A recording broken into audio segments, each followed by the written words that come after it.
I'm John Flardo, Senior Vice President here at the American Chiropractic Association, here again with my colleague, Jack Dusick, and we are approaching, Jack, the later part of the legislative calendar for the year, and I think most people are aware that there's one more must-pass piece of legislation coming up that they have to pass to keep the government running. There's a large portion of the government running. There have been certain areas, I think defense and the VA and things like that have already been funded through the fiscal year, and now they've got to do an omnibus, what they call continuing resolution, to keep the rest of the government running.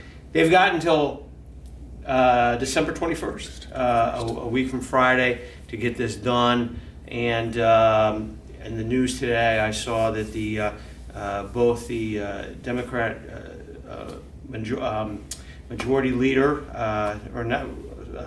would probably be Speaker Nancy Pelosi, and Chuck Schumer, the Senate minority leader, were down visiting with President Trump today, and I don't think that meeting really resulted in any kind of agreement. So we'll be watching that. Nothing really of significance that directly affects you folks, but there is, again, this is something that everyone in Washington is watching. I think they'll come up with a deal. I don't know if it'll run through the rest of the fiscal year, but I think they'll get something. At least they'll carry them over for a few months, and at least through NCLC, which, as most people see this, we're about 35 days out from NCLC. And I know, Jack, you're working on schedules and Hill visits. You're working with our SACA folks and our delegates on that. Why don't you tell folks a little bit where we are on that and what they can do if they want to come to Washington and actually go and work the Hill. Sure thing, John. So thanks for this opportunity once again to be with you guys here.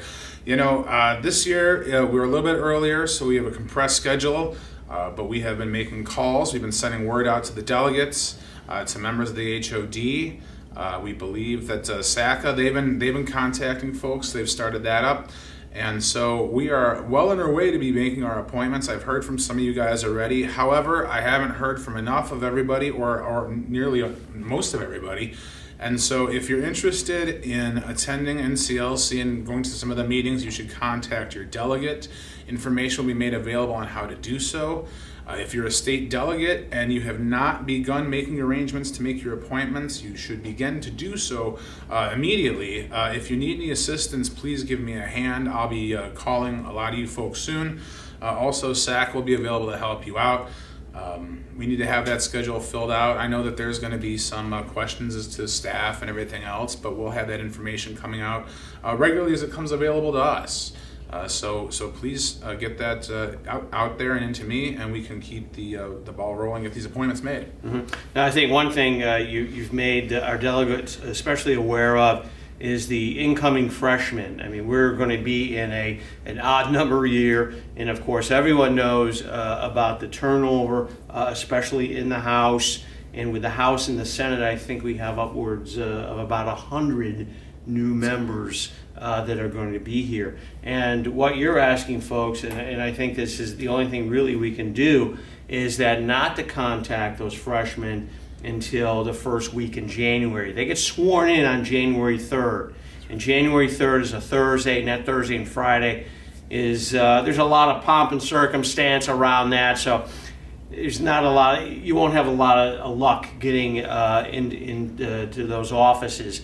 But I think that starting that next week to make those appointments for those freshmen. But the folks that are already here, the incumbents, the ones that are already here and are coming back to the 116th Congress, you can start making those calls now. There's 434 returning members that can be contacted immediately, and the 101 freshmen can start on January 7th.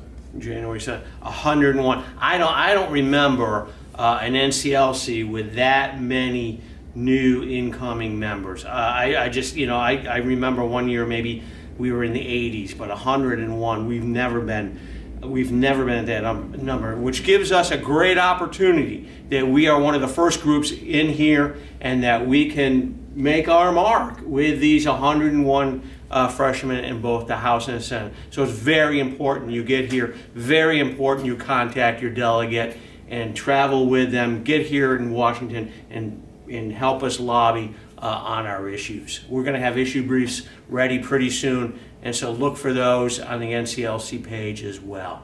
Jack, John. thank you very much, and we'll see you soon.